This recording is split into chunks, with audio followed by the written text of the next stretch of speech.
자, 오늘은 2023년도 세무사 1차 기출문제를 좀 풀어볼 거고요. 23년도 세무사 1차 시험은 조금 뭐 난이도는 뭐 중간 정도였어요. 중간 정도부터 뭐 조금 어렵다? 근데 이렇게 뭐 어려운 문제가 나와서가 아니라 좀 이제 계산하는데 시간이 좀 오래 걸리는 그런 문제들이 좀 있었던 정도이고, 특이한 점은 이제 16문제 중에서 한 문제도 이제 이론 문제가 나오지 않았다는 거죠. 원래 우리 16문제 중에서 한 문제 아니면 두 문제 이론 문제가 보통 나오는 게 일반적인 경향인데, 이번엔 16문제가 전부 다 그냥 계산 문제가 나왔어요. 그래서 우리 시험은 원래가 계산 문제가 중요한데, 이런 문제는 그냥 딱 우리가 정해진 파트에서 좀 나오는데 경향이 있어서 거기만 좀 준비를 하시면 되는 거고, 나머지 전부 다 이제 계산 문제가 중요하죠, 우리 시험은. 그래서 하나씩 한번 문제를 보겠습니다. 25번 문제부터. 25번 문제 보면 이제 정상원가 계산을 우리가 활용해서 재고자산 및 원가 자료는 다음과 같다 했는데, 직접 재료, 제공품, 제품에서 기초랑 기말로 우리가 나누어서 자료가 나와 있죠. 근데 일반적으로 직접 재료, 제공품, 제품 이렇게 자료가 나와 있는 문제들은 우리가 흔히 보면 뭐가 많냐면 제조기업의 원가 흐름 문제가 되게 많아요. 제조기업의 원가 흐름 문제들이 주로 이렇게 자료를 구분해가지고 재료, 제공품, 제품으로 보여주는 경우가 많죠. 그래서 우리가 단기총 제조원가부터 시작해서 제품, 제조원가, 매출원가까지 가는 이런 문제들이 많은데, 이 문제는 정상원가 계산이라고 처음에 시작을 했단 말이에요. 박스를 보면 단기 직접 재료 매입액은 9만 원이다 했으니까 우리가 재료 기초와 기말을 알고 있으니까 직접 재료 원가 계산이 가능하고, 두 번째, 직접 노무원가 발생액은 14만 원이라고 했으니까 그냥 계산이 가능하고요. 직접 노무 시간당 직접 노무원가는 40원이다. 이렇게 우리가 노무원가의 임률을 알려주고 있고요. 매출액은 300만 원, 30만 원이며 매출 총 이익률은 20%이다. 이거 항상 우리 원가 관리위계 전반에 걸쳐 가지고 매출액과 매출 총 이익률 자료를 주는 것은 거의 대부분 이거 뭐 알려주는 겁니까? 이거 그냥 매출 원가가 얼마인지 이거 알려주는 거라고요. 그렇죠? 매출 원가율이 80%니까 매출 원가가 30만 원 곱하기 80%에서 24만 원이라는 거 그냥 알려주는 이런 자료이죠. 거의 대부분 다 똑같아요. 그럼 매출 원가를 미리 알려주고 있어. 그럼 이게 제조기업의 원가 흐름 문제라고 한다면 아무래도 매출 원가를 알려주고 있으니까 역추적하거나 중간을 물어보는 문제일 거예요. 그리고 직접 노무원가를 기준으로 제조간접 원가를 우리가 예정 배부할 때 X1년 제조간접원가 예정 배부율이 얼마인지를 물어보는 이런 문제죠. 이게 정상원가 계산 문제고, 밑에 이제 힌트예요. 어떻게 팁 문제를 풀어가야 되는지. 제조기업의 원가 흐름을 활용해서 제조간접원가 예정 배부액을 먼저 역추적한 다음에 예정 배부율을 이제 추정하는 이런 유형의 문제입니다. 그래서 정상원가 계산 문제라고 생각하기보다는 제조기업의 원가 흐름 문제라고 생각하고 이런 식으로 푸는 게 가장 좋을 것 같아요. 직접 재료 원가는 우리가 문제 풀면서 파악했어. 2만 원 더하기 9만 원 빼기 3만 원 해가지고 우리가 8만 원이라는 거 알았고, 그렇죠? 직접 노무원가는 우리가 문제에서 그냥 제시돼 있죠. 14만 원이라는 거 알았어요. 14만 원. 근데 제조간접원가는 이게 예정 배부되는 것인데 이 금액을 우리가 지금 모르고 있는 상황인 거죠. 이걸 모르고 있는 상황이죠. 그리고 얘네들을 다 합치면 우리가 얘네들을 다 합쳐서 단기총 제조원가라고 하는데, 자, 단기총 제조원가 지금 모르죠. 얘를 모르니까. 제조간접원가 예정 배부된 금액을 모르니까 요거 물어보는 문제예요. 그런데 우린 요거를 알고 있다고. 기초제공품 얼마예요? 기초제공품 25,000원. 그리고 기말제공품 38,000원. 빼주면 여기서 얘가 뭐예요? 단기 제품 제조원가고 계산할 필요도 없어요. 자, 더 계산 못하죠 아직은. 여기서 기초제품 얼마? 44,000원 더하고 기말 제품 32,000원을 빼주면 얘가 바로 우리가 계산하는 매출 원가인데, 요 매출 원가 금액이 얼마? 매출 원가 금액이 미리 계산해 놓은 24만 원이라는 거 알 수 있죠. 그러면 이제 역으로 가면 되는 거죠. 24만 원 시작해서 우리가 더하고 빼주고 더하고 빼주면 단기총 제조원가라는 거예요. 그래서 단기총 제조원가 계산해 보면 이 금액이 24만 1,000원이 나옵니다. 그러면 우리 여기 8만 원, 14만 원 빼면 제조간접원가 금액이 얼마인지가 계산이 되는데, 이 금액이 2만 1,000원이라는 걸 알 수 있습니다. 2만 1,000원. 그러면 이 2만 1,000원이라는 제조간접원가 예정 배부된 금액은 당연히 뭐예요? 예정 배부할 때 우리가 노무원가를 기준으로 제조간접원가를 예정 배부한다고 했으니까 뭐예요? 이게 노무 시간 몇 시간 곱하기 시간당 배부율 우리가 얼마 이렇게 계산이 될 거예요. 그러면 뭐예요? 몇 시간인지 요것만 알면 되는데, 14만 원이라는 직접 노무원가 금액이 어떻게 나왔느냐? 우리가 노무원가 시간당 40원 곱하기 시간 해가지고 요 14만 원이 배부됐을 테니까 14만 원을 40원으로 나눠주면 우리가 총 몇 시간? 3,500시간이라는 거 알 수 있고요. 요 그러면 21,000원은 3,500시간을 기준으로 배부된 것이니까 21,000원을 3,500시간으로 나눠주면 배부율이 우리가 계산이 될 겁니다. 이렇게 푸는 문제죠.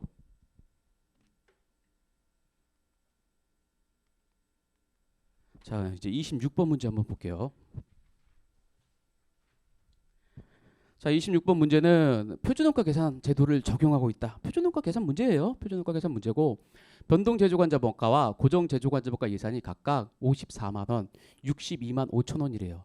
그리고 X1년도에 기준 조업도는 1000 노무시간이고 실제로 일한 노무시간은 900시간입니다. 제조관자본가의 조업도 차이가 11만 원 불리하다고 한다면 제조관자본가의 능률 차이는 얼마인지 계산하라고 했는데 자, 이 문제는 표준원가 계산 문제이면서 제조관자본가의 능률 차이를 물어봤어요. 능률 차이 물어봤으면 이건 변동 제조관자본가 물어본 거예요. 변동 제조관자본가 물어본 건데 조업도 차이가 11만 원 불리라고 했어. 조업도 차이는 항상 어디서 나타나는 거예요?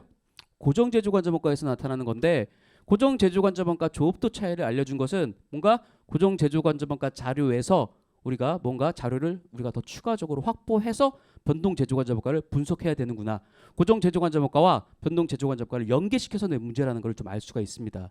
자, 일단은 표준원가 계산 문제고 자, 변동 제조관자본가와 고정 제조관자본가의 차이 분석 및 관계를 우리가 파악해야 되는 문제고 우리가 문제 주어진 것만으로 바로 우리가 파악할 수 있는 것은 변동 제조관자본가 배분율 뭐예요? 예산상의 금액에 1000시간으로 나눠주고 그렇죠? 고정 제조관자본가 62만 5천 원을 1000시간으로 나눠줘서 배분율 이 두 개는 알 수가 있어요. 근데 자, 어차피 문제에서 물어본 것은 제조관자본가 능률 차이니까 아 그래 변동 제조관자본가 차이 분석하라는 문제잖아. 그렇죠? 그래서 변동 제조관자본가로 접근합니다. 그래서 AQ 곱하기 AP, AQ 곱하기 SP 그리고 SQ 곱하기 SP로 접근을 해서 우리가 여기다가 넣어가지고 얘네 둘이 차이가 소비 차이고 얘네 둘의 차이가 능률 차이니까 얘를 물어보는 문제니까 여기만 이제 계산하고 싶은 거였죠. 그렇죠?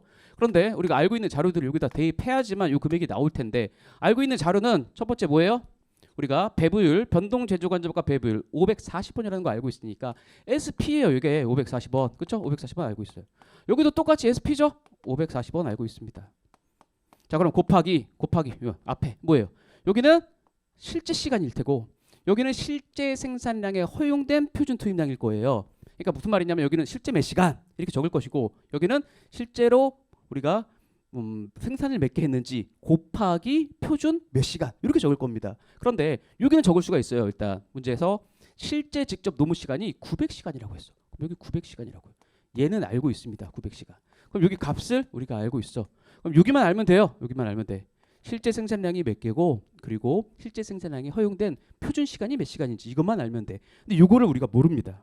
그래서 고정 제조관자본가 자료를 준 거죠.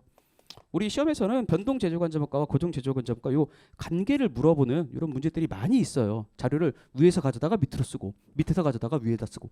자, 고정 제조관자본가는 전혀 다른 차원의 우리 분석 방법이죠. 실제 예산인데 고정 예산, 종합 예산을 말하는 것이고 배부 이렇게. 그런데 고정 제조관자본가 뭐예요? 항상 여기 기재하는 예산상의 금액 그냥 고정 예산이에요. 얼마? 고정 제조관자본가 예산 62만 5천 원. 62만 5천 원이라고요. 62만 5천 원. 그렇죠? 62만 5천 원이에요. 62만 5천 원인데 배부율이 625원이 나왔죠? 뭐예요? 1000시간으로 나눠줬기 때문이에요. 그러니까 거꾸로 이렇게 가는 거죠. 원래 고정 제조관자본가는 예산상의 금액이 결정돼 있는 겁니다. 그것을 1000시간이라는 기준 시간으로 나눠줘서 배부율이 결정되는 거죠. 625원이라는. 그러면 뒤에 똑같습니다. 625원이라고. 그렇죠? 그런데 이 조업도 차이 금액을 알려줬어요. 문제에서. 조업도 차이 금액이 11만 원 불리하다고 했어. 11만 원 불리해. 그러면 여기 배부된 금액보다 예산상의 금액이 11만 원이 더 많이 발생했다는 뜻이에요. 그래서 62만 5천 원에서 빼주면 이 금액이 얼마야? 이 금액이 51만 5천 원이에요. 여기가.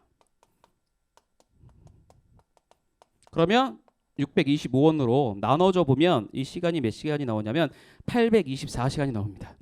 824시간. 요 824시간이 똑같다고. 824시간이라고. 그렇죠? 그러면 여기 우리가 금액을 변동 제조관자본가 SQ 곱하기 SP의 금액을 계산할 수가 있고 이 두 금액을 비교해서 우리가 능률 차이라고 부르는 것이니까 능률 차이 계산을 할 수가 있겠죠. 여러분 이제 이 문제 포인트는 뭐냐면 항상 자, 우리 직접 재료원가, 직접 노무원가, 변동 제조관점원가까지는 분석하는 틀이 똑같지만 고정 제조관점원가만 다른 거야. 고정 제조관점원가는 항상 실제 예산 배부라고 생각해야 되고, 이게 항상 뭡니까? 유일하게 기준 조업도, 기준 생산량, 예산 생산량이 여기 고정 제조관점원가의 예산상의 금액 여기만 들어갈 수가 있어요. 이 1000시간이 위에서 우리가 직접 재료원가, 직접 노무원가, 변동 제조관점원가 분석할 때는 절대 나올 수가 없다고요. 오로지 여기서만 나올 수 있는 거죠. 자, 27번 문제 한번 볼게요. 27번 문제. 자, 27번 문제가 재밌는데 이 문제가 뭐 이런 것까지 물어봐야 되나 싶기는 해요. 사실 이게 왜 나왔는지 잘 모르겠어. 중요한 내용도 아닌데 사실 그래서 이제 기본 과정 공부할 때 그렇게 중요하게 보지 않는 문제인데 다루지 않는 부분인데 문제에서 시험에서 나왔으니까. 자, 보면 27번 문제. 세무는 단일 공정을 통해서 제품을 대량으로 생산하고 있으며 평균법으로 종합원가 계산을 적용하고 있습니다.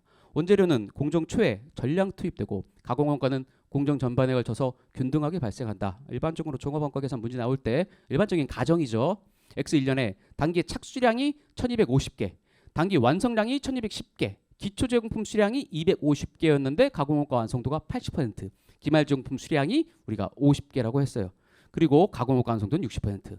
품질 검사는 가공 원가 완성도 40% 시점에 이루어지고 정상 공손 허용률은 10%며 검사 시점 통과 기준과 도달 기준을 각각 적용했을 때 두 방법 간의 비정상 공손 수량의 차이는 몇 개인지 물어봤어요. 이거 종합원가 계산 문제고 공손이 있는 상황이에요. 그렇죠? 공손이 있는 상황인데 뭘 물어보고 있냐면 우리 정상 공손 수량 파악할 때 통과 기준이 있고 도달 기준이 있잖아요. 근데 통과 기준과 도달 기준으로 했을 때 각각으로 했을 때 비정상 공손 수량이 몇 개 차이가 나는지 그냥 수량 파악하라는 문제입니다. 수량 파악하라는 문제. 근데 일반적으로 우리 이제 기본 과정에서 공부할 때 통과 기준이 있고 도달 기준이 있지만 거의 대부분의 지금까지 기출 문제들도 그렇고 우리 교재에 있는 문제들도 그렇고 뭐예요? 대부분은 통과 기준으로 그냥 문제를 우리가 보통 제시하거든요. 도달 기준 문제가 별로 없어요. 그래서 더군다나 이 문제는 통과 기준과 도달 기준의 차이를 물어봤어요. 그러니까 물량 흐름만 잘 파악하면 그냥 풀 수 있는 문제예요. 물량 흐름 잘 파악해 보면 여기 제가 요약을 해놨죠. 기초 제공품이 250개 있었어. 그 상황 하에서 착수를 1250개 했습니다. 그럼 우리는 기중에 1500개를 만짝거렸는데 뭐예요? 완성된 게 1210개고 우리가 기말 제공품으로 남아있는 게 50개라고 했으니까 공손 수량은 240개라는 거 알았어요. 그러면 공손 수량은 이제 일단 240개다. 공손 수량이 총 240개인 상황이에요. 이 상황 하에서 우리 뭐만 파악하면 돼요? 정상 공손 수량이 몇 개고 비정상 공손 수량이 몇 개인지만 파악하면 된다고. 정상과 비정상 공손 수량만 파악하면 되는데 자 항상 정상 공손 수량 우리가 먼저 파악하고 나서 남은 게 전부 다 비정상 공손 수량이란 말이에요. 그럼 정상 공손 수량을 먼저 계산을 하는데 어떻게 계산하는 겁니까? 이게 평균법으로 풀라고 했어. 평균법으로 풀라고 했어도 우리 항상 유의해야 될 거 뭐라고? 평균법으로 풀라고 했어도 우리가 정상 공손 수량, 비정상 공손 수량 파악할 때는 무조건 선입선출법의 물량 흐름을 가정해서 우리가 수량을 파악하는 거라고 강조를 드렸잖아요. 그럼 뭐야? 여기 완성된 게 1210개가 있는데 요 1210개를 다시 나누는 거죠. 기초 제공품은 무조건 완성됐어. 250개 있는데 얘는 무조건 완성됐어. 80% 지난 기말 제공품으로서 완성시켰는데 올해 20% 추가 가공하지만 얘는 무조건 완성됐어. 나머지 물량이 착수한 것 중에서 완성된 것이야. 이렇게 바라보는 거잖아요. 그럼 이게 몇 개냐면 960개입니다. 자 그러면 이렇게 선입선출법으로 우리가 선입선출법의 물량 흐름으로 바꿔주는 다음에 평균법이지만 바꿔놓은 다음에 정상 공손 수량을 파악해야겠죠. 자 보면 우리가 검사를 몇 퍼센트 시점에 했다고 했냐면 품질 검사는 40% 시점에 했으니까 얘가 공손 물량이 40% 완성이 됐을 텐데 검사를 받았는지 여부를 따져보면 기초제공품 250개가 검사를 안 받았죠. 왜냐하면 40% 시점에 검사하는데 얘는 전년도의 기말 제공품으로서 벌써 검사를 받았잖아요. 그러니까 얘는 우리가 검사를 안 받았고 얘는요 당연히 0%부터 시작해서 우리가 완성시키는 거니까 검사를 받았다고요. 그리고 기말 제공품이 50개 있는데 얘 60% 완성시켰어. 그럼 40% 시점을 무조건 통과했죠. 그럼 얘도 검사를 받은 거죠. 그러면 정상 공선 수량은 어떻게 되겠어요?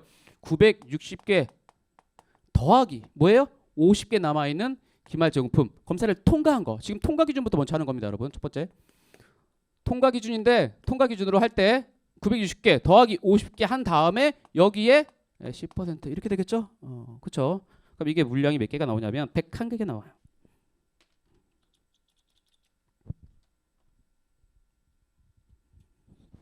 101개. 101개니까 뭐예요? 총 공선 수량이 240개인데 그중에서 101개가 정상 공선 수량이면 나머지 몇 개? 139개인가? 그러면 139개가 비정상 공선 수량이 되는 거죠. 이렇게 되는 겁니다. 그런데 두 번째 도달 기준으로 하면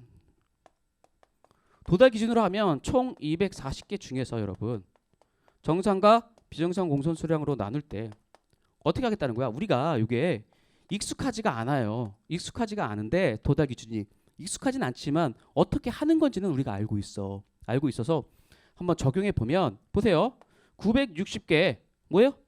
우리가 통과했죠 벌써. 얘들은 그러면 도달한 건 당연한 거야. 그렇죠? 도달한 건 당연하다고 통과했으니까. 960개 50개 기말제공품 뭐야? 당연히 얘들 통과했으니까 도달한 거 당연해요. 뭐만 더 고려해 주면 되는 거야. 도달한 거 기준으로 10%니까 공선 수량이 총 240개 있잖아요. 이 240개는 검사 시점까지 도달을 했죠. 이것까지 포함시켜서 10%가 정상 공선이야 이렇게 바라보는 게 도달 기준이란 말이에요. 그럼 뭐만 달라지는 겁니까 여러분? 여기 240개를 더 추가시키는 거 요거만 달라지는 거예요. 10%. 그래서 계산해 보면 이게 몇 개냐면 이게 125개가 나오는데 125개 여러분 뭐만 달라지는 거라고?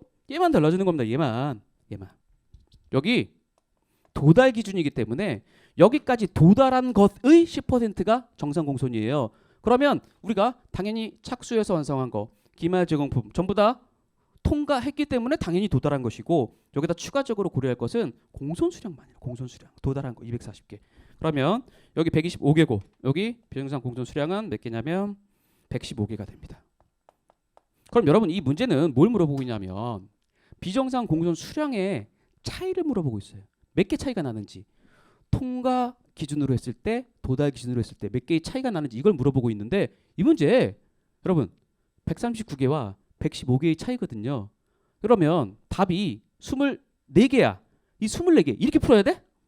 여러분 이 문제는요. 그냥 봤을 때 240개의 10%야. 그게 답이야 그냥. 그쵸? 잘 생각해 보세요. 별회로 제가 프린트물에서 적어놨는데 별회로 240개의 10% 24개죠? 이게 답이라고요. 이게 답이 될 수밖에 없는 겁니다. 자, 잘 생각해 보면 재밌죠? 되게 재밌어. 왜냐면 통과 기준은 야 이거 완성된 거 그리고 기말제공품 통과했으니까 이거의 10%가 정상 공선이야 라고 바라보는 것이고 도달 기준은 통과했으니까 당연히 도달한 거고 통과했으니까 당연히 도달한 거야. 그런데 공선 수량이 총 240개 있는데 이 공선 수량들도 여기까지 도달했잖아. 그래서 240개 곱하기 10%만큼 뭐예요? 정상 공선 수량의 차이가 발생합니다. 그런데 도달 기준으로 하든 통과 기준으로 하든 공선 수량이 총 240개인 건 똑같아. 그러면 정상 공선 수량이 240개 곱하기 10% 24개만큼 차이가 날 수밖에 없으니까 비정상 공선 수량도 당연히 24개밖에 차이 안 나겠죠. 그래서 이 문제 이렇게 이렇게 풀 것도 아니고 사실 뭐야? 그냥 심플하게 비정상 공선 수량 차이는 우리가 총 공선 수량인 240개의 10% 차이 날 수밖에 없는 거겠죠. 그래서 저는 이 문제가 이 문제 꼭 내야 되는 건가? 근데 사실 여러분은 어려운 내용이 아닌데도 불구하고 그렇죠? 어려운 내용이 아닌데도 불구하고 처음으로 이제 이런 도달 기준으로 계산을 해보다 보면 좀 헷갈려 했을 수 있어요 이 문제. 그렇죠? 재밌는 문제죠. 저만 재밌죠. 넘겨서 28번 문제 한번 볼게요.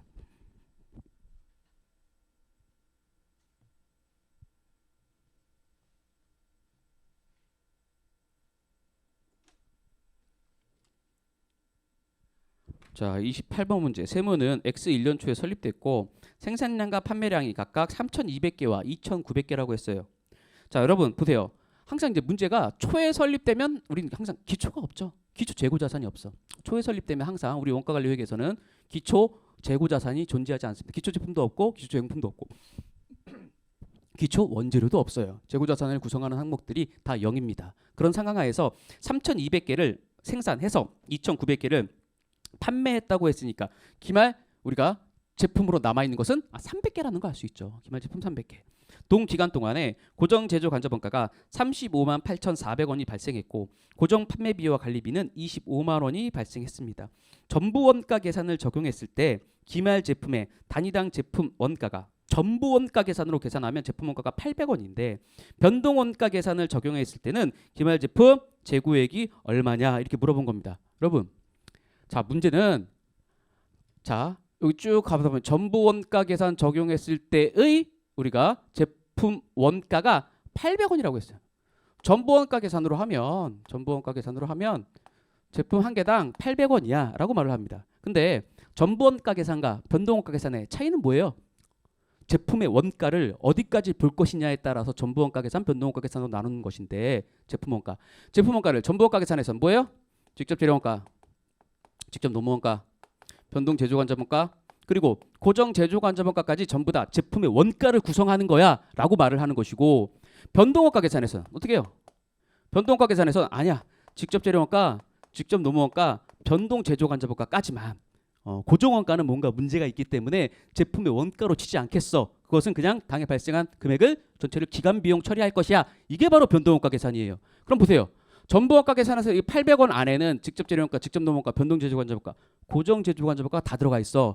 그래서 800원이에요. 그런데 우리 변동 원가 계산으로 계산하면 우리가 얼마가 될 거냐 이걸 물어보는 거죠. 그럼 뭐겠어요? 변동 원가 계산에서는 800원인데 뭘 빼준다고? 고정 제조 간접 원가를 없애줘야 돼요. 그럼 고정 제조 간접 원가 배분율을 계산해 보세요. 고정 제조 간접 원가 35만 8,400원이 발생했는데 이 중에서 우리가 생산한 게 3,200개니까 3,200개로 나눠주는 거죠. 나눠주면 그게 얼마가 나오냐면 112원이 나와요. 이 112원의 의미가 뭐예요? 이 112원의 의미가 단위당 고정 제조 간접 원가 배분율입니다.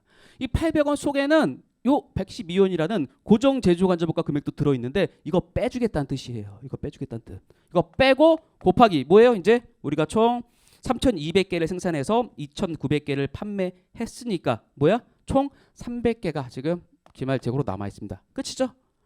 자, 원래 전부 원가 계산에서의 기말 재고 자산가액은 얼마겠어요? 800원 곱하기 300개예요. 이렇게 되겠죠.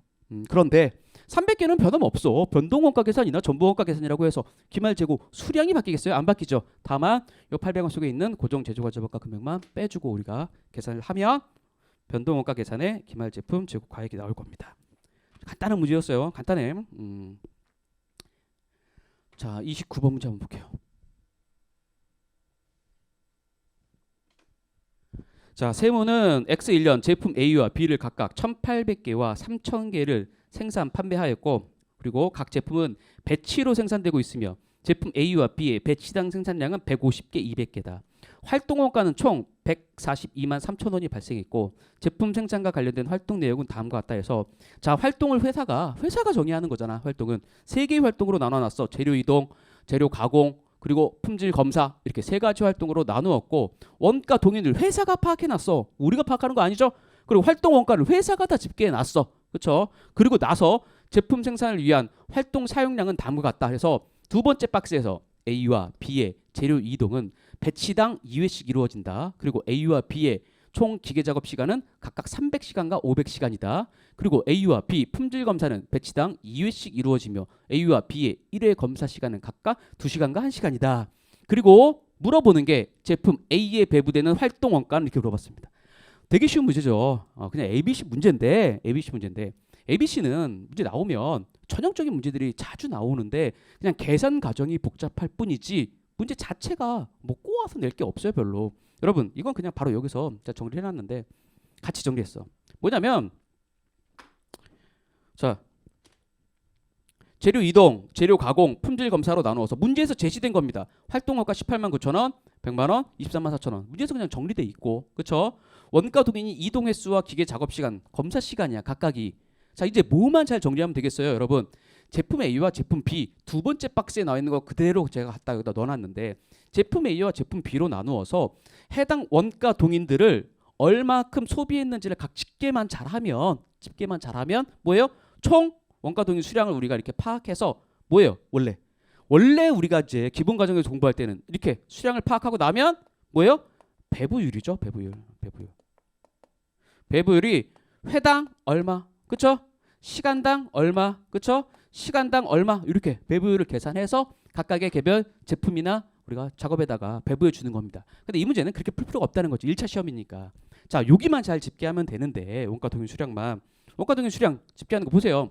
자, 재료 이동은 이동 횟수에 따라서 원가가 발생하는데 뭐라고 했냐면 우리가 저 첫 번째 박스에 제품 A와 B 모두 재료 이동은 배치당 2회씩 이루어진다고 했으니까 몇 배치 생산을 하는지를 알아야 돼요. 근데 A 제품은 1800개 생산했는데 150개씩 한 묶음으로 우리가 생산하니까 총 12회의 배치 생산을 했고, 두 번째 제품 B는 3000개를 생산했는데 총 200개씩 묶어서 배치 생산을 하니까 배치 생산을 15회 한다는 거.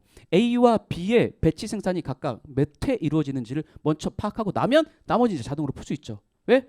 배치 생산 1회당 2시간이 걸리는데 두 번씩 우리가 이동을 한다고 했으니까 24회. 15회 곱하기 2회에서 30회. 그렇죠? 합계되겠죠. 그 두 번째, 재료 가공 활동 원가는 기계 작업 시간에 비례해서 발생하는데, 자, 여기 두 번째죠. 기계 작업 시간은 각각 300시간, 500시간. 그냥 정리하는 거죠. 300시간, 500시간. 합쳐서 800시간. 그렇죠? 마지막, 품질 검사는 배치당 2회씩 이루어지고 1회 검사 시간은 각각 2시간 1시간이야. 자, 배치당 2회씩 이루어지니까 여기 벌써 2회씩 이루어지는 거 계산해냈죠. 24회, 그렇죠? 곱하기 2시간. 여기는 30회 곱하기 1시간 해서 총 48시간, 30시간 합쳐서 78시간. 이게 그냥 ABC는 노가다일 뿐이지, 노가다잖아. 계산 노가다일 뿐이지 어려울 게 하나도 없죠. 이렇게 해서 제품 A와 제품 B에 뿌려주는 건데, 원래는 공부할 때는 우린 배부율을 계산을 해서, 그렇죠? A와 B의 각각의 배부율 당 원가 동일 얼마큼 소비했는지 24회 곱하기 이렇게 300시간 곱하기 이렇게 48시간 곱하기 이렇게 계산하지만 우리 실전에서는 그냥 이렇게 하는 거죠. 18만 9천 원이라는 활동 원가 곱하기 뭐예요? 54분의 24. 자, 100만 원이라는 재료 가공 활동 원가 뭐예요? 곱하기 800분의 300. 그렇죠? 마지막 품질 검사 23만 4천 원 곱하기 뭐예요? 78분의 48. 전부 다 메모리 플러스 해가지고 MR로 해서 한 번에 그냥 계산하는 거죠. 실전에서는. 그래서 이게 어려운가? 너무 쉽죠? 너무 쉬운 문제야. 너무 쉬운 문제인데 그냥 계산 과정이 복잡할 뿐이고 그냥 집계만 잘해주면 됩니다. 자, 다음 문제 볼게요. 30번 문제. 자, 세무는 제조 간접 원가를 직접 노무 시간당 160원씩 예정 배부하고 있어요. 자, 제조 간접 원가를 예정 배부하고 있으니까 정상 원가 계산 쓰고 있는 회사인 거죠. 정상 원가 계산 문제인 것 같아. 자, X1년 실제 발생한 제조 간접 원가는 18만 원이고 제조 간접 원가 배부 차이는 기말 재고 자산과 매출 원가에 비례해서 안분해서 우리가 차이를 조정해 주고 있대요. 우리가 원래 정상 원가 계산에서 차이가 발생하죠. 과대배부, 과소배부가 발생하면 그 차이를 조정하는 방법은 네 가지가 있는데, 매출원가에서 조정하든지 영업의 손익으로 처리하든지 아니면 배분하는 방법인데, 배분할 때 우리가 제공품 제품 매출원가의 총원가 비율대로 배분하든지, 아니면 제조간접원가만 예정 배부된 거니까 제조간접원가 금액만 바라보면서 배부하든지, 이렇게 총 네 가지의 방법이 있는 거죠. 근데 여기는 우리가 배부 차이를 기말 재고 자산과 매출원가에 비례해서 안분한다라고는 돼 있는데, 그러면 원가 요소 비례 배분법을 쓰는지 총원가 비례 배분법을 쓰는지까지는 안 나와 있어. 자세한 설명은 없어. 일단 넘어가고, X1년에 제조간접원가 배부 차이 가운데 30%에 해당하는 6천 원을 기말 재고 자산에 차감하도록 배부했대요. 차감하도록 배부했어. 그럼 X1년에 실제 발생한 직접 노무 시간은 얼마이냐 이렇게 물어봤습니다. 제조간접원가. 자, 정상원가 계산 문제니까 이 왁구를 써볼게요. 정상원가 계산 문제니까 우리가, 자, 제가 항상 강조하는 요 제조간접원가 예산상의 금액이 있어. 그리고 실제 발생한 금액이 있는데 최종적으로 어떻게 배부하는 거냐 이거죠. 그러면 요 조업도 수준이 있는데 예산상의 조업도 수준이죠. 그리고 배부율이 결정되는 것이고 배부액이 최종적으로 결정되는 것이야. 이런 구조죠. 그러면 문제에서 주어진 거 보고서는 한번 넣어보면, 자, 세무는 제조간접원가를 직접 노무 시간당 160원씩 예정 배부하고 있습니다. 여기 율이 우리가 노무 시간당 160원 배부에 이렇게 결정되어 있는 겁니다. 그 다음에 나와 있는 자료 보면 쭉 가서 실제 발생한 제조간접원가 여기죠. 실제 발생한 제조간접원가는 얼마? 18만 원이야. 이렇게 되어 있는 거죠. 18만 원 이렇게 되어 있습니다. 그리고 자, 기말 재고 자산과 매출원가의 차이 금액이 발생하면 배부 차이는 안부돼서 우리가 반영해주고 제조간접원가 배부 차이 가운데 30%에 해당하는 금액이 6,000원을 기말재고자산에 차감하도록 배부했대요. 자, 뭐야? 여러분 여기 배부액이 있는데 이 배부액은 항상 어디로 가는 거예요? 이 배부액은 항상 제공품, 제품, 매출, 원가로 가는 겁니다. 그래서 직접 재료원가, 직접 노무원가는 우리가 직접 추적하고 제조간접원가만 여기 예정 배부된 금액을 기재해 주는 거죠. 요 금액이에요. 근데 요 금액의 합계 금액이 바로 당연히 요 금액, 배부된 금액이죠. 예정 배부된 금액. 근데 우리가 문제에서 기말재고자산, 얘네 둘은 기말재고자산이고 얘는 손익계산서에 표시되는 비용 항목이잖아요. 얘네 둘이 재고자산인데 재고자산에 뭐예요? 재고자산에 30%에 해당하는 금액 6,000원을 뭐라고 했어? 차감했대요. 6,000원을 이렇게 차감했대. 여기 둘에다 합쳐가지고 6,000원을 차감해줬어요. 근데 이 6,000원 차감해준 금액이 바로 차이 금액의 30%에 해당한대요. 그러면 보세요. 일단 예정 배부된 금액이 있는데 차감 우리가 조정을 해준다는 뜻은 이 배부된 금액이 실제 발생된 금액보다 과대 배부된 거예요? 과소 배부된 거야? 과대 배부됐으니까 우리가 이 금액을 예정 배부된 금액을 실제 발생한 제조간접원가로 바꿔주는 과정에서 차감해 준 거겠죠. 과대 배부됐기 때문에. 그런데 여기가 30%면 여기 매출 원가는 70%가 되겠죠. 그럼 무슨 뜻이에요, 여러분? 6,000원 나누기 0.3 해보면 2만 원? 2만 원 맞나? 2만 원 맞죠? 2만 원 6,000원 나누기 0.3 하면 2만 원이 나오는데 우리가 2만 원이 총 차이 금액이라는 거. 2만 원. 2만 원을 마이너스 쳐준다는 거. 왜? 2만 원에 70% 14,000원이 매출원가에서 차감됐을 거니까. 그럼 이것까지 뭐 계산할 필요 없이 2만 원이 우리가 과대 배부됐다는 걸 아는 순간 여기다 적을 수 있죠. 배부에 얼마? 18만 원보다 2만 원 과대 배부됐으니까 여기 20만 원이라는 걸 알 수 있는 거죠. 그럼 문제 물어보는 것은 실제 발생한 직접 노무 시간은 얼마인지 물어보는 건데 항상 우리는 정상원가 계산에서는 배부율은 예정 배부율을 계산하지만 항상 여기 곱해주는 조업도 수준은 예산상의 조업도 수준이 아니라 뭐요? 실제 발생한 노무 시간을 여기다가 조업도 수준을 곱해주는 거기 때문에 20만 원을 우리가 160원 나눠주면 실제 발생한 노무 시간 계산이 되겠죠. 어려운 문제 아니죠? 어려운 문제 아니야.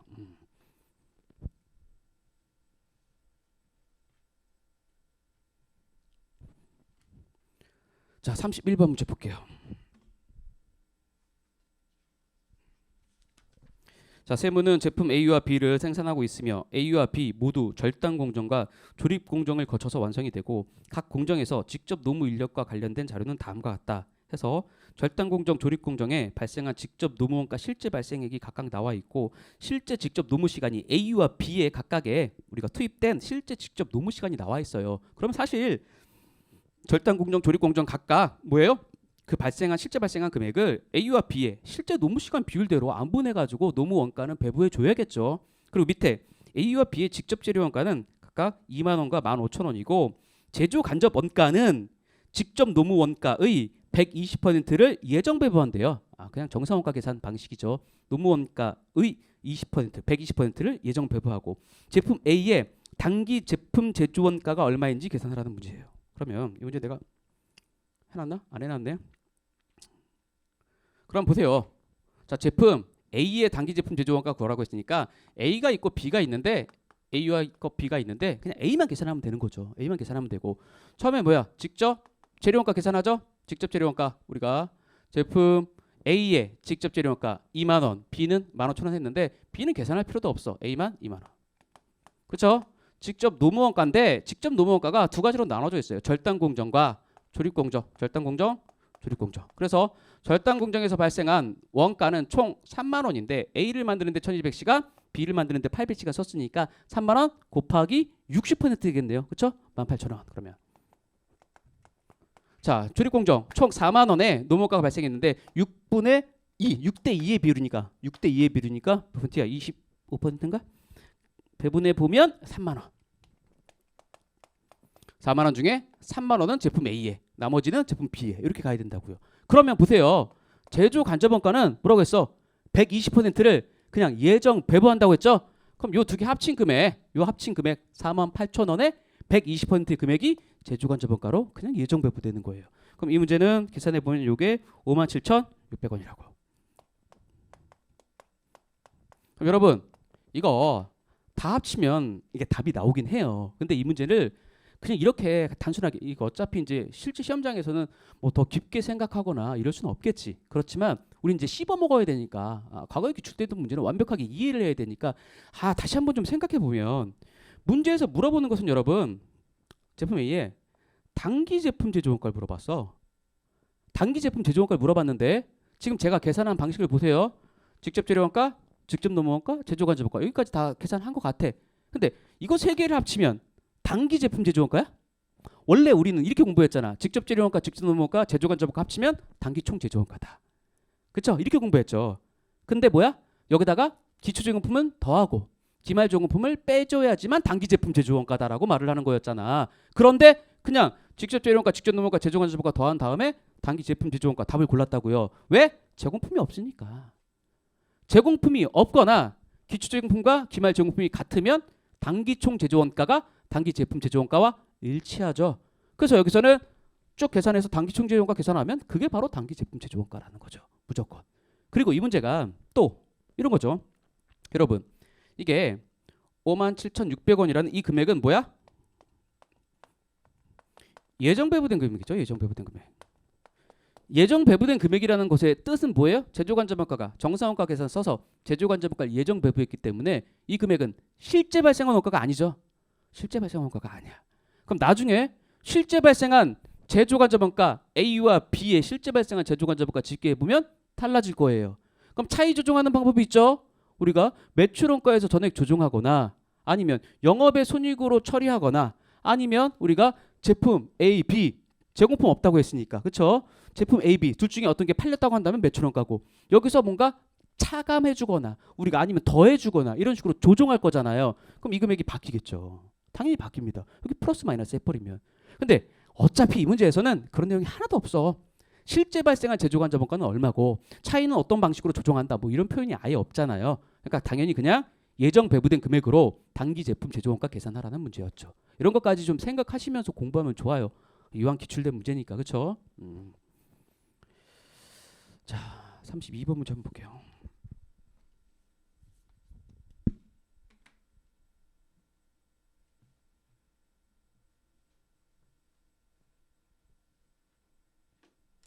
자 32번 세무는 결합 공정을 거쳐 분리점에서 주산물 A와 B, 부산물 C를 생산하고 있습니다. X1년 결합 공정에 투입된 원재료는 2,200kg이고 결합 원가는 31,960원이 발생하였고 제품 A와 부산물 C는 추가 가공을 필요로 하지 않지만 제품 B는 추가 가공해서 최종 완성된대요.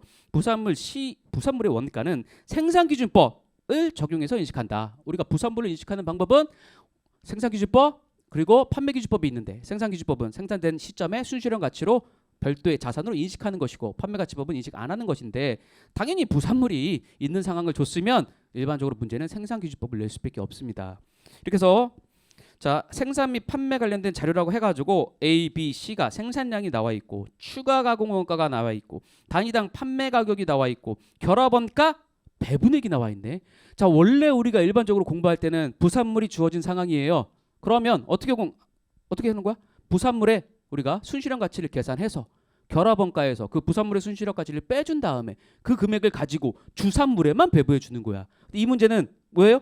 부산물 C의 단위당 판매 가격에 물음표가 쳐져 있어. 물음표라고요. 몰라. 그럼 부산물의 가치를 모른다고요. 그럼 부산물의 가치를 모르니까 배분 대상 결합원가가 얼마인지 모르고 그리고 우리가 배분을 할 수도 없어. 그래서 얘를 알려준 거겠죠.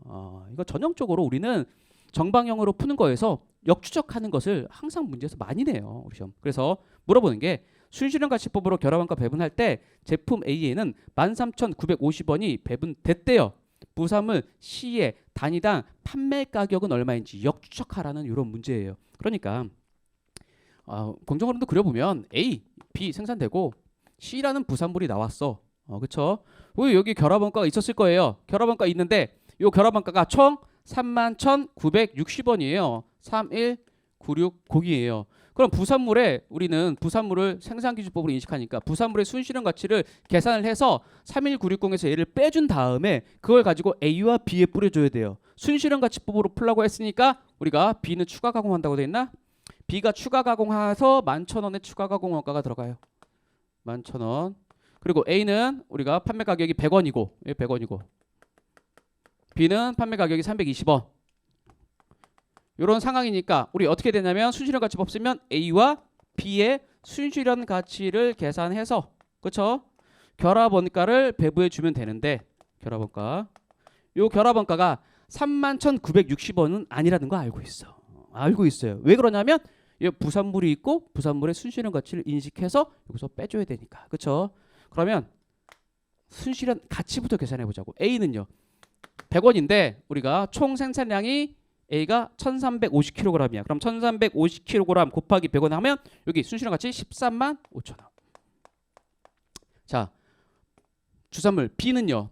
320원에 팔 수가 있어요. 킬로그램당. 그런데 제품 B는 생산량이 550kg이야. 그럼 550kg 곱하기 320원 한 다음에 11,000원을 빼주면 바로 이 시점에 순실현 가치죠. 이 시점에 순실현 가치야. 계산해 보면 이게 얼마냐면 여기가 16만 5천 원.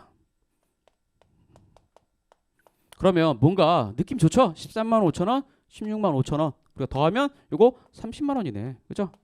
그러면 13만 5천 원과 16만 5천 원, 30만 원에서 차지하는 비율을 봤더니 얘가 45% 맞나? 45%. 얘가 55%예요. 그런데 이렇게 해서 배분을 해야 되는데 이 배분 대상 결합원가 얘를 모른다니까? 얘를 모르기 때문에 여기서 얼마큼 빼줘야 되는지 몰라서 얘를 몰라. 그런데 얘를 알고 있죠. 결론을 알려줬잖아. 13,950원. 950원이 배분됐다. 됐죠? 그러면 13,950원이 45%가 배분된 거니까 13950을 45%로 나눠주면 우리가 13950을 45%로 나눠주면 곱하기 다시 거기다가 55%를 하면 요 금액도 알 수 있고 요거 그냥 나누기 0.45 하면 요 금액도 알 수 있죠. 이 금액이 얼마냐면 31,000원이에요. 아, 이게 31,000원이었어. 무슨 뜻이에요? 31,960원의 결합원가가 발생했는데 31,000원만 가지고 주산물에 배부했다는 의미는 요 순실현 가치, 부산물 C의 가치가 얼마라는 거예요? 얘가 960원이구나. 숫자가 일단 예뻐. 숫자가 예쁘면 답일 가능성이 높아. 960원. 그렇죠? 그러니까 이 960원 어떻게 나왔겠어요? 부산물 C가 총 300kg 생산이 됐는데 요거 곱하기 가격이겠죠. 그렇죠? 이렇게 푸는 거예요. 어렵지 않죠? 이것도. 자, 33번 문제 한번 볼게요.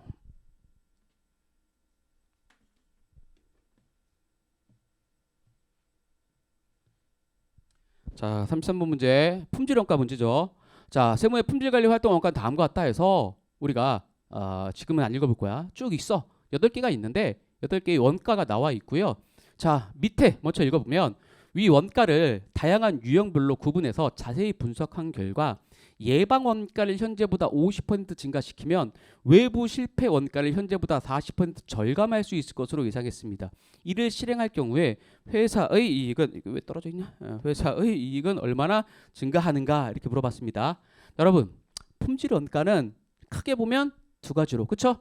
뭐라고 나오죠? 품질 원가라는 것은 회사가 불량품 발생하지 않게 하기 위해서 또는 불량품이 발생한 이유 때문에 발생하는 모든 원가를 품질 원가라고 하는데 이것은 통제 원가와 실패 원가 두 개로 나눕니다. 통제 원가를 다시 또 뭐라고 나눠? 예방 원가와 평가 원가로 또 나누고, 그렇죠? 그리고 실패 원가를 다시 또 내부 실패 원가와 외부 실패 원가로 나눠요. 여러분, 우리 품질 원가 문제가 주로 우리 시험에 나오면 문제의 자료를 제시한 다음에 이게 어떤 원가, 이 네 가지 중에서 어떤 거에 속하는지를 우리가 찾아낼 수만 있으면 풀 수 있는 문제가 많이 나오는데 이거는 그 사례들을 우리가 다 외울 수는 없어. 어느 정도는 눈에 봐서 익혀놓는 거지 다 외울 수는 없어. 이게 구분 체계가 어떻게 되는지를 정확하게 알고 있어야지 새로운 예제가 나왔을 때 새로운 예시의 원가가 나왔을 때 이게 네 개 중에 어떤 카테고리에 들어가는지를 바로 알 수 있는 겁니다. 여러분, 이거 구분하는 기준은 항상 뭐예요? 이게 나눠서 이건 뭐야? 통제 효과. 예방 원가라든지 평가 원가라는 것은 불량이 발생하기 전이고 얘는 불량이 벌써 발생한 후예요. 그렇죠? 불량품이 발생하기 전이고 얘는 불량품이 발생한 후야. 불량품이 발생하기 전에 발생한 원가를 통제 원가라고 하는데 그럼 예방 원가는요? 예방 원가는 아예 뭐예요? 아예 불량품 검사를 하기도 전에 미리 불량품이 발생하지 않도록 예방하는 조치적인 활동 때문에 들어가는 원가를 예방 원가라고 하는 것이고, 평가 원가는 항상 뭐로 생각해야 돼? 검사하는 데 들어가는 원가예요. 이게 불량품인지 아닌지 검사하기 위해서 들어가는 원가가 평가 원가라고요. 실패 원가는 불량이 발생한 다음에 발생하는 원가예요. 근데 내부 실패 원가와 외부 실패 원가로 나누는데, 내부 실패 원가는 뭐야? 항상 회사 내부냐 회사 외부냐로 나누는 거죠. 회사 내부에서 불량인 것을 알아서 그것을 고치는데, 우리가 개선하는 데 들어가는 원가는 내부 실패 원가고, 외부 실패 원가는 뭐야? 고객에게 갔다가 다시 돌아오면서 발생하는 원가가 다 외부 실패 원가야. 이렇게 우리가 구분을 할 수 있어야지만 새로운 예시가 나왔을 때도 우리가 쉽게 적용할 수가 있어요. 여러분, 이거는 답을 바로 볼게요. 자, 뭐냐면 정리를 안 해놨네 내가? 정리 안 해놨어? 잠깐만. 자, 보면 자, 여기 공손품 재작업 했어요. 공손품은 우리가 종합원가 계산에서 공손품인지 공부하잖아요. 불량품 말하는 거예요. 불량품을 재작업한 거야. 그러니까 우리가 공정이 흘러가는 중간에 불량품 발생한 것을 재작업했어. 그럼 네 가지의 원가 중에서 뭐? 내부 실패 원가겠죠. 자, 밑에 납품업체를 평가했어요. 납품업체 평가라는 그 평가라는 단어 때문에 여러분들이 이걸 괜히 지웠네. 예방원가, 평가원가 중에서 평가원가라고 생각하시는 분들이 많아. 근데 그게 아니라고요. 이 평가에서 예방원가, 평가원가 나눌 때 이 평가원가는 검사를 우리가 하느냐 안 하느냐 이걸 말하는 건데, 이 납품업체 평가는 우리 공정에서 뭔가 검사하는 게 아니고 납품업체를 검토하는 거예요. 얘 수준을 파악하는 거라고. 그러면 원재료가 벌써 오기도 전에, 재료가 들어오기도 전에 납품업체가 어느 정도의 품질 수준을 가지고 있는 회사인지 그 회사를 평가하는 거니까 아예 불량이 발생하지 않도록 막기 위한 예방원가입니다. 이 부분이 중요해요. 자, 그리고 그 밑에 불량품을 폐기합니다. 불량품을 폐기하는 것은 내부적인 거겠죠. 내부에서 벌써 아직 고객에게 인도되기 전에 아예 고객에게 팔지도 않고 폐기하는 거니까 불량품 폐기는 당연히 내부 실패 원가고. 자, 그 밑에 완제품을 검사합니다. 검사하는 건 다 평가 원가야.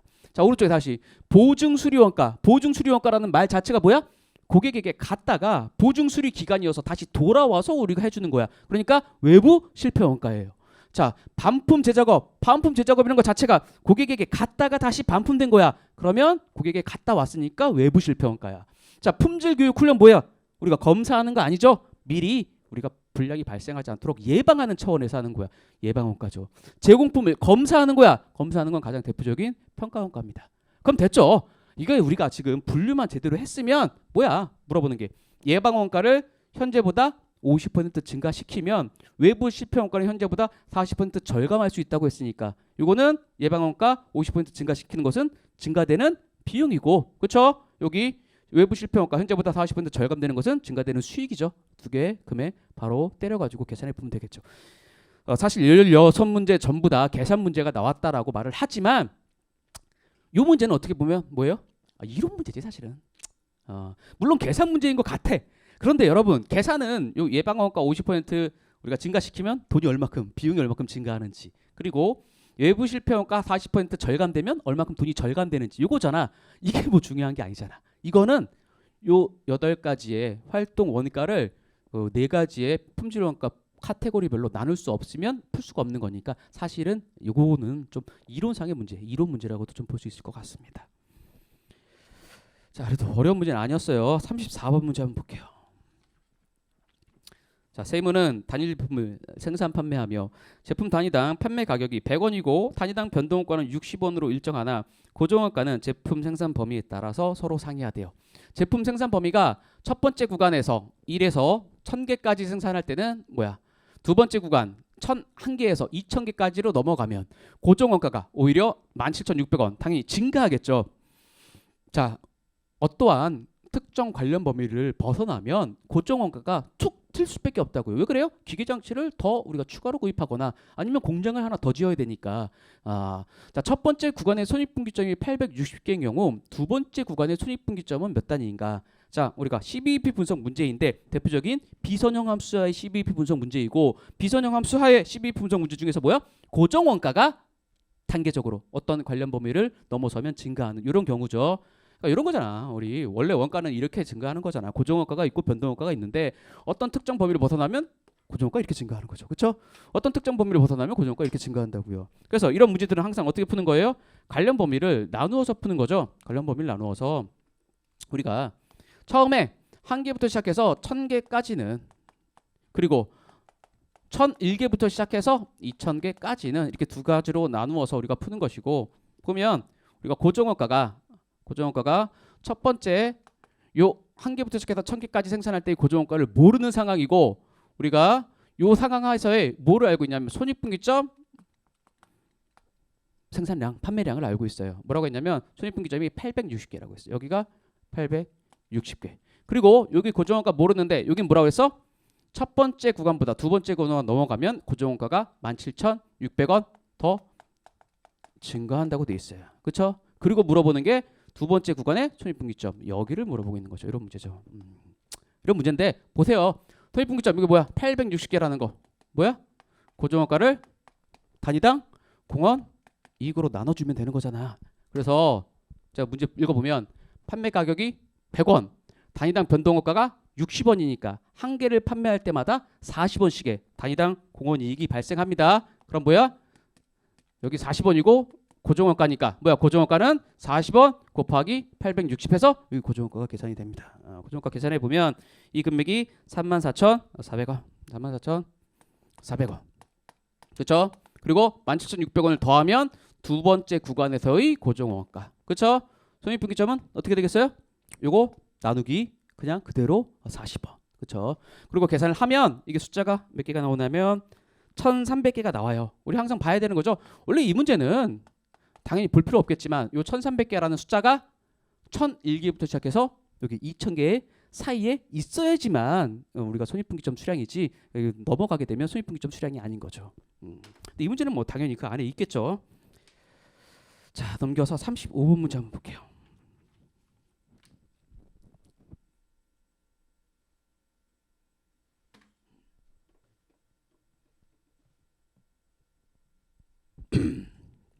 자, 세무는 A, B, C 세 종류의 제품을 생산 판매하고 있으며 관련 자료는 다음과 같다. 그래서 A, B, C 딱 나와 있는데 여러분 이제 이런 문제 보면 우리 관련원가 문제라는 것은 알 수가 있고 관련원가 문제 중에서 제품 C가 보면 이익이 마이너스야. 그럼 보통 일반적으로 이렇게 마이너스 나는 제품 C를 우리가 생산하지 않는다면, 제품 라인을 폐지한다면 뭐 이런 식의 문제가 보통 나오는 게 일반적이죠. 자, 보면 밑에 각 제품별로 고정원가가 있는데 여기 고정원가 있어. A, B, C에 각각 배분되어 있는 고정원가가 있는데 이 고정원가는 회사 전체적으로 발생하는 고정원가 9만 원을 갖다가 각 제품의 매출액에 비례해서 배분한 것으로서 제품을 생산 여부나 생산 및 판매 수량에 관계없이 일정하게 얼마 항상 9만 원이 발생하는 거예요. 항상 9만 원이 발생해. 어쩔 수 없어. 손실이 발생하고 있는 제품 C의 생산을 중단하는 경우 제품 A의 매출액은 50% 증가하고 A의 매출액이 50% 증가하고 제품 B의 매출액은 변화가 없을 것으로 예상됩니다. 제품 C의 생산을 중단하면 회사 전체의 이익은 얼마나 증가 또는 감소하는가, 전형적인 관련원가 문제고 제품 라인을 폐지했을 경우에요. 항상 우리는 이건 증가되는 수익과 증분 수익, 그쵸? 증분 비용으로 나누어서 우리가 분석하는 것이죠. 그러면 자, 제품 C를 폐기한다. 그럼 우리 일단 무조건 알아야 되는 거 뭐야? 제품 C를 폐기하게 되면 우리가 안 만들어서 안 파는 거예요. 안 만들어서 안 팔어. 안 만들어서 안 팔면 15만 원이라는 매출액이 우리가 발생을 안 하죠. 우리 돈을 더 이상 벌 수가 없다고. 그러면 제품 C의 매출액 뭐야? C의 매출액 날라간다고. 얼마가 날라가냐면 15만 원이 날라가. 자, 여러분 이게 조금 선생님들마다 달라. 그래서 사실은 이제 이렇게 매출액이 15만 원 날라가는 것이니까 우리가 더 이상 벌지 못하니까 수익에서 마이너스를 쳐주시는 분들도 있어. 그렇게 푸는 분들도 있고, 이게 15만 원을 이제 회사에 들어오던 돈이 안 들어오는 것이니까 증가되는 비용처럼 생각해서 15만 원 못 벌게 됐네 라고 해서 증분 비용에 넣어주는 분도 있어. 근데 어떻게 하든지 결론은 똑같은 거예요. 똑같은 식으로 15만 원을 매출이 발생하지 못하고요, 13만 원이라는 변동원가가 더 이상 발생하지 않아. 그럼 원가가 더 이상 발생하지 않으니까 비용이 발생하지 않죠. 그럼 회사 입장에서 좋다고요. 그래서 뭐야? C의 변동원가가 더 이상 발생하지 않아. 그럼 이거는 회사 입장에서는 이익이야. 14만 원. 이렇게 정리해 줄 수도 있고요.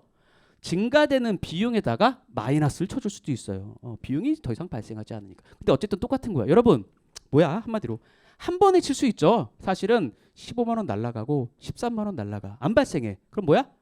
우리가 15만 원에서 13만 원 뺀 2만 원이라는 공원 이익이 날아가는 겁니다. 2만 원이 날아가는 거야 그냥. 근데 3만 원은 변동하나요? 변동이 없어. 이 고정원가는 회사 전체의 고정원가로서 어떤 제품 라인을 뭐 폐지하든지 유지하든지 아무 상관없이 생산량 아무 상관없이 그냥 발생하는 겁니다. 그래서 15만 원, 13만 원만 반영해 주면 되는 것이고 이건 무조건 생각하는 것이고 그 다음에는 추가적으로 문제에 제시된 것을 반영하는 거죠. 제품 A야. 제품 A가 매출액이 50% 증가한대요. 이거는 추가적인 수익이죠. 제품 A의 현재 매출액은 10만 원인데 A의 매출액이 증가한대요. 얼마? 10만 원인데 50% 증가한대. 50% 증가. 그렇죠? 그러면 여기 안 써져 있지만 포인트는 뭐겠어요? A의 매출액이 50% 증가하면 A의 변동원가도 같이 증가하겠죠. 당연히. 왜? 더 만들어야 되니까. 근데 변동원가가 지금 현재 7만 원 발생하고 있는데 뭐예요? 비용이 50% 추가로 발생할 겁니다. 끝이죠? 이렇게 해서 증가되는 수익에서 증가되는 비용을 빼주면 회사의 이익이 얼마큼 증가하는지 감소하는지 알 수 있으니까 간단한 문제예요. 관련 원가 이 정도 나오면 땡큐죠. 정말 땡큐야. 되게 쉬운 문제예요. 넘겨서 36번 문제 한번 봅시다. 자, 36번 문제도 되게 쉬운 문제죠. 대체원가 문제인데 자, 세무는 사업부 A와 B를 이익 중심점으로 두고 있고 A는 부품 S를 생산해서 사업부 B에 대체하거나 외부에 판매할 수도 있어. 그런데 B는 원제품 생산을 위해서 필요한 부품 S를 사업부 A에서 구입하거나 또 외부에서 구입할 수도 있습니다. 자, 뭐야? A와 B가 서로 이렇게 A가 부품 S를 공급하고 있는데 S를 B에 공급하고 있는데 A는 만들어서 B에 대체해 줄 수도 있고 외부에 팔 수도 있는 상황이고 B는 A로부터 대체를 받을 수도 있고 부품을 외부로부터 구입할 수도 있는 상황인 거죠. 이런 상황이에요. 그렇죠? 부품 S 1000단위를 대체하는 경우 사업부 A의 단위당 최소 대체 가격은 160원. 얘들은 최소 얼마만 받으면 돼? 160원만 받으면 된대요. 대체해 줄 때 요 S의 가격으로 160원만 받으면 돼. 그렇죠? 최소 대체 가격.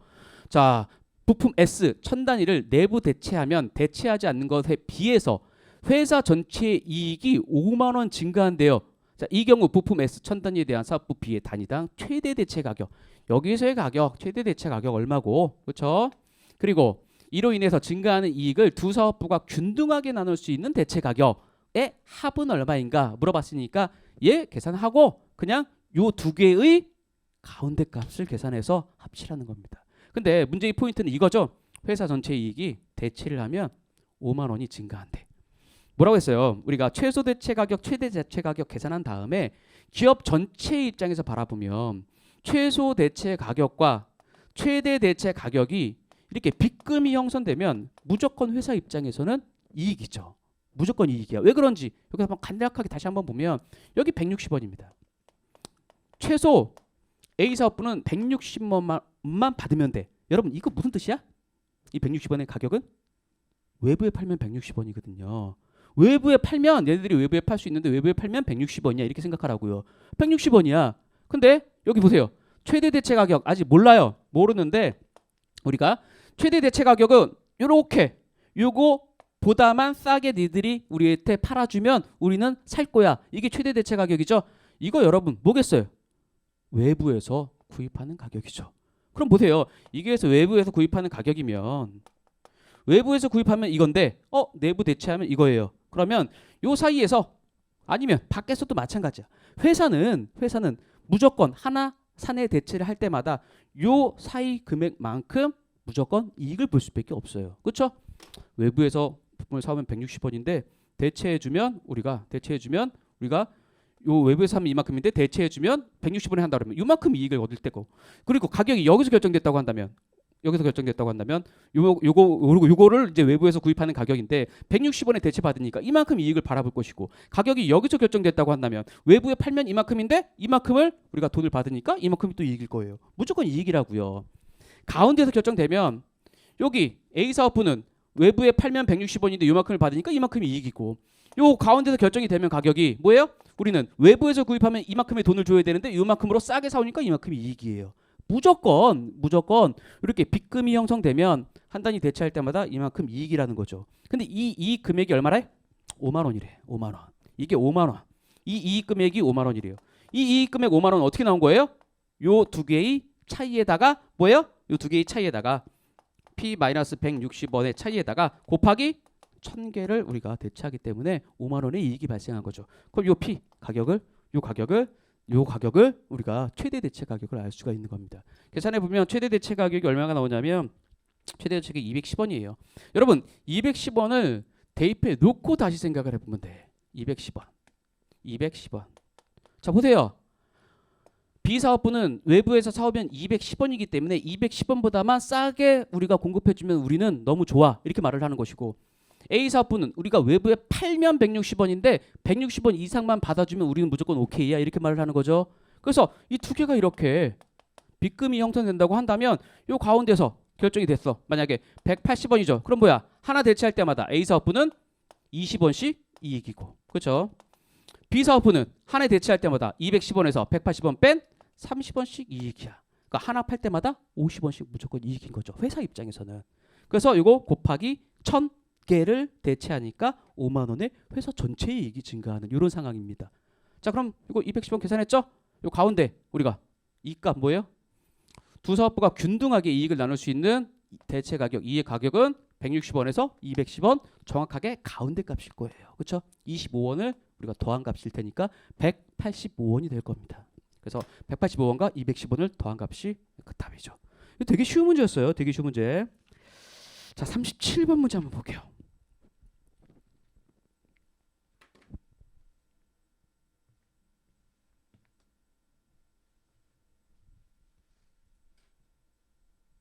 자, 세무는 두 공정을 거쳐서 제품을 생산 판매하며 각 공정별 자료는 다음과 같다.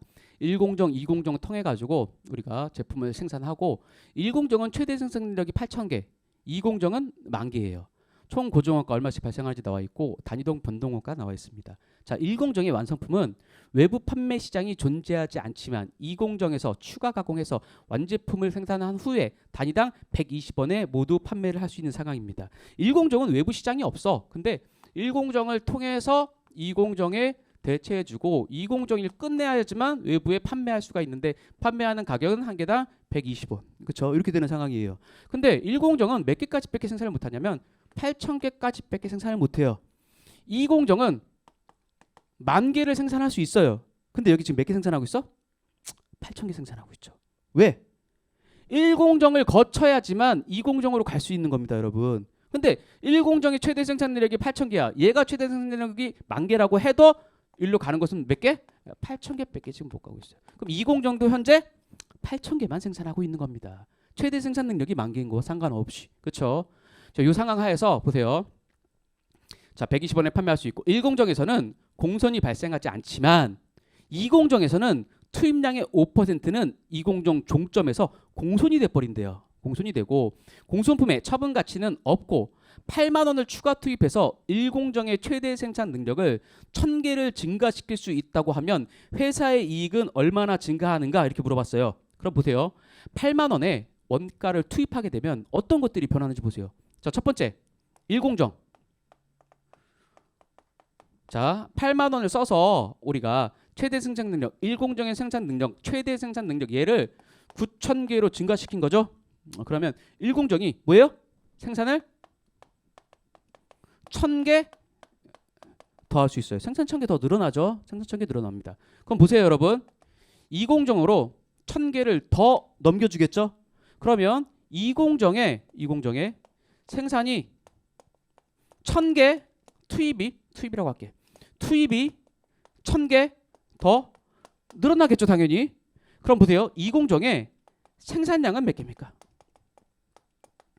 여러분, 얘는 10,000개까지 만들 수 있는데 지금 1공정이 8,000개만 넘겨주기 때문에 8,000개만 만들고 있었어요. 근데 여기서 1,000개를 더 추가적으로 만들 수 있는 물량을 우리가 비용을 증가시켜서 확보를 했고 1,000개가 넘어왔습니다. 그럼 1,000개가 넘어와서 쭉 생산을 하겠죠? 근데 여기선 종점에 공손이 발생한대요. 여기 공손. 그렇죠? 문제 포인트는 이거죠. 2공정 투입량의 5%는 2공정 종점에서 전부 다 공손이 되고 처분 가치가 없어요. 그럼 보세요. 1공정의 생산 능력이 1,000개 더 증가해서 생산을 1,000개 더 했고 2공정으로 투입을 1,000개 더 했지만 생산되는 2공정의 최종적인 것은 950개밖에 증가하지 않습니다. 이렇게 되는 거죠. 이게 이제 문제의 포인트였던 거죠. 그럼 보세요.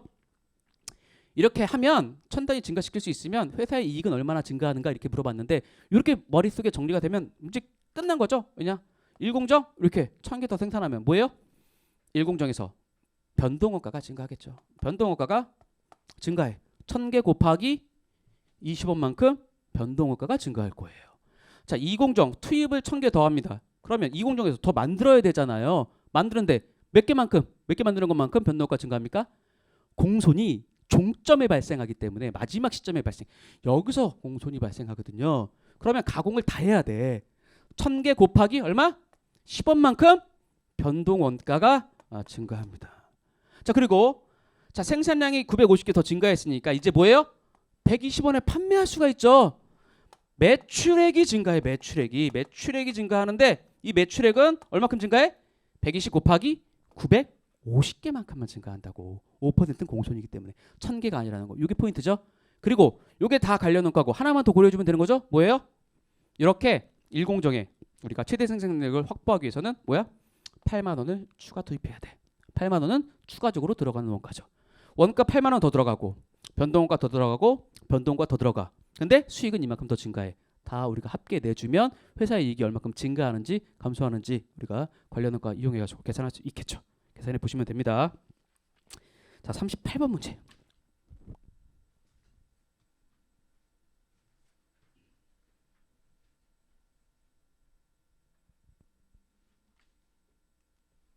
자, 세무는 기계 A, B 중 하나를 구입하고 이를 사용해서 신제품을 생산하려고 한다. 관련 자료를 근거로 작성한 성과표는 다음과 같고 성과표에서 확률을 의미하는데 이게 P가 이 금액은 의미하고 금액은 이익을 의미한대요. 자, 그래서 성과표가 나와 있어. 여러분 딱 보니까 불확실성화의 의사결정 문제예요. 근데 우리 시험에 이제 불확실성의 의사결정 문제가 자주 나오는 주제는 아니야. 자주 나오는 주제는 아니지만 우리가 불완전 정보의 기대 가치까지는 몰라도 완전 정보의 기대 가치까지는 당연히 공부하는 것이고 그건 뭐 어려운 게 아니니까. 요 정도 문제는 가장 정론적인 문제이기 때문에 항상 풀 수 있어야 됩니다. 자, 보니까 우리 기계 A와 기계 B가 우리가 호황이거나 불황일 때 미래를 모르지만 그것에 대한 각각의 대안이에요. 그래서 보면 호황일 때 기계 A를 구입하면 우리가 기계 A를 사용해서 생산을 하면 9,000원, 1,000원, 불황일 땐 1,000원, 그렇죠? 기계 B를 사용하게 되면 호황일 때는 7,000원. 그리고 여기는 몰라, K라는 거야, K, 그렇죠? 얘를 이제 구하라는 문제였어요. 근데 문제 보면 기계 A의 기대 이익이 기대 B의 기대 이익보다 더 크며 호황일 때는 기계 A의 이익이 더 크고 불황일 때는 기계 B의 이익이 더 크다. 완전 정보의 기대 가치가 600원인 경우 성과표에서 K는 얼마인가 이렇게 물어봤습니다. 여러분 보세요. 이 문제.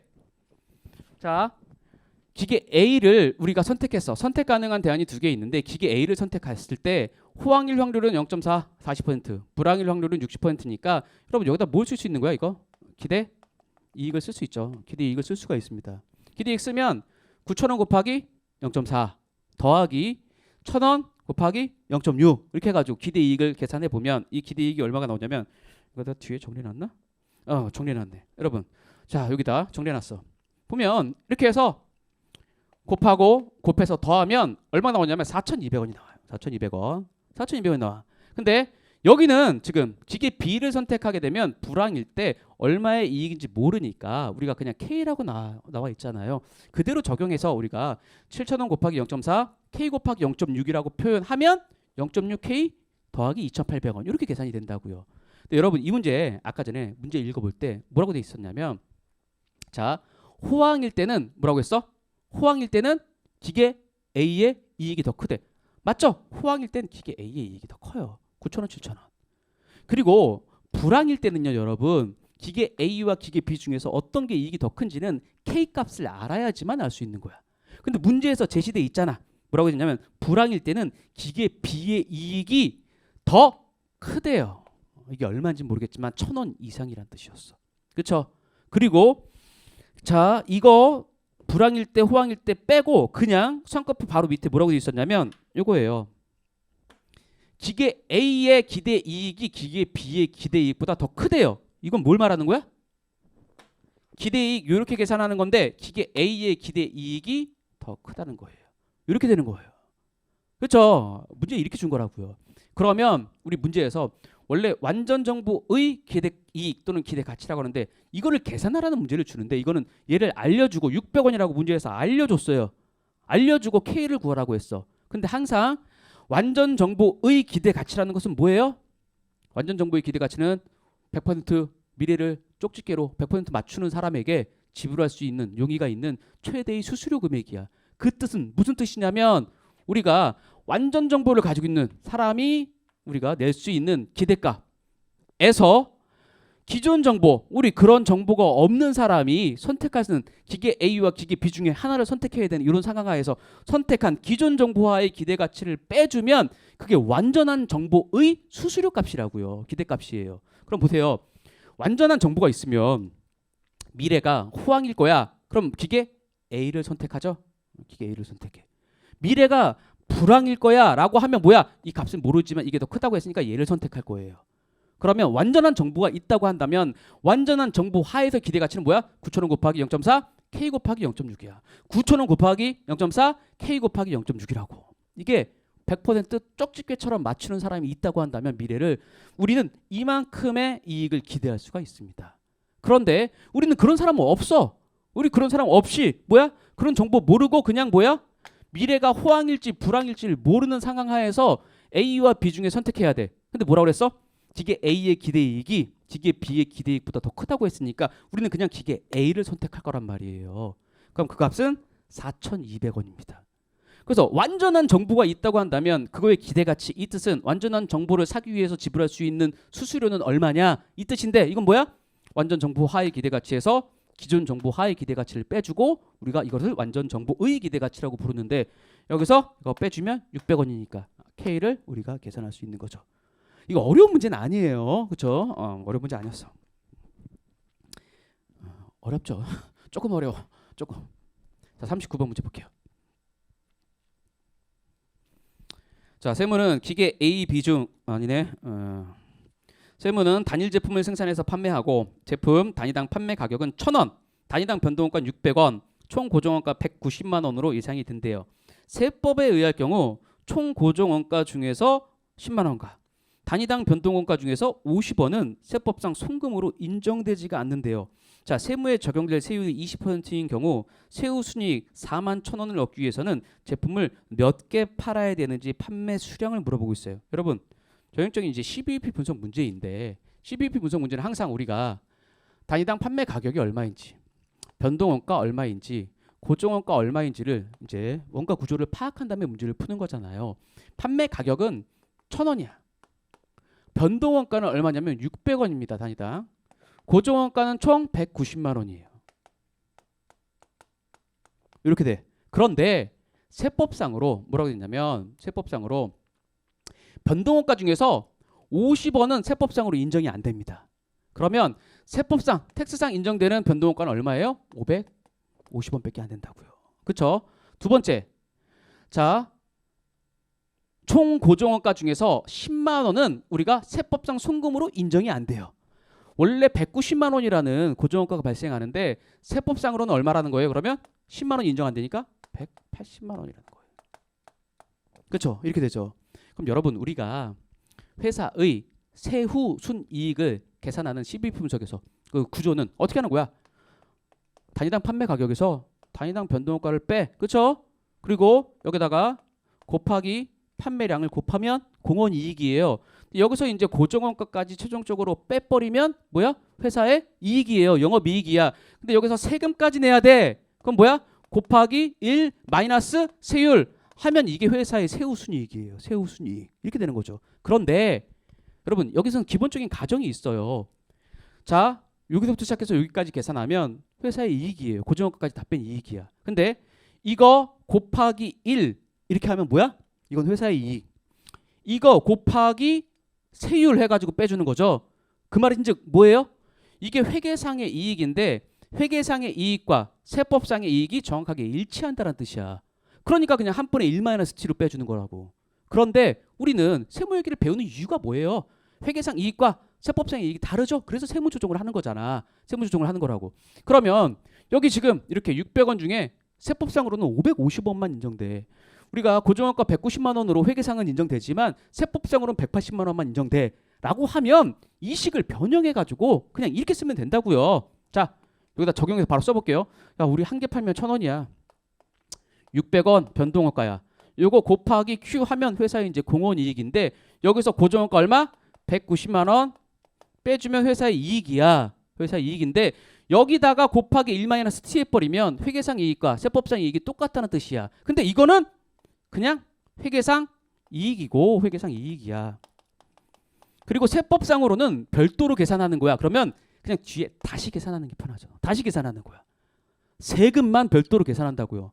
세금을 얼마 내야 되는지를 계산해 보자고. 세금은 어떻게 내야 돼요? 1,000원이라는 우리가 판매 가격에서 변동원가 얼마만 인정돼? 550원만 인정된다고. 600원이 다 인정되지 않아. 세법상으로는 550원. 그죠? 곱하기 Q예요. 그쵸? 이러면 회사에 우리가 공원이익인데 빼기 뭐야? 고정원가 회계상으로는 190만 원인데 세법상으로는 180만 원만 인정돼. 180만 원. 곱하기 뭐예요? 여기다가 세율 20%라고 했나? 20%. 이렇게 하면 회계상 이익에서 이거 뭐야? 이렇게 계산하면 이거 세금이잖아. 그냥 텍스 세금이잖아요. 세법상의 이익을 계산해서 그냥 20% 세율을 그냥 바로 곱해버리자는 거야. 별도로 계산하자는 거야. 그래야지만 편해요. 이렇게 빼주면 우리가 세후순이익이 나오겠죠. 그렇죠? 자, 그래서 회계상 영업이익 계산하고 우리가 세법상의 법인세를 별도로 계산하는 게 편합니다. 이렇게 손금 인정되고 안 되는 게 별도로 구분이 돼 있다면. 자, 마지막 40번 볼게요.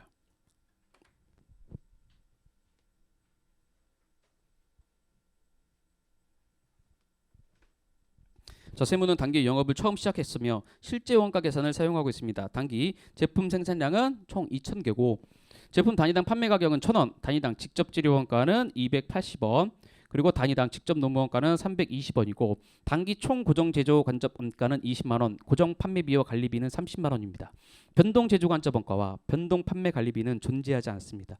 변동 원가 계산에 의한 손익분기점은 전부 원가 계산에 의한 손익분기점보다 몇 단위 더 많은가 이렇게 물어봤어요. 여러분, 전부 원가 계산의 손익분기점 문제이죠.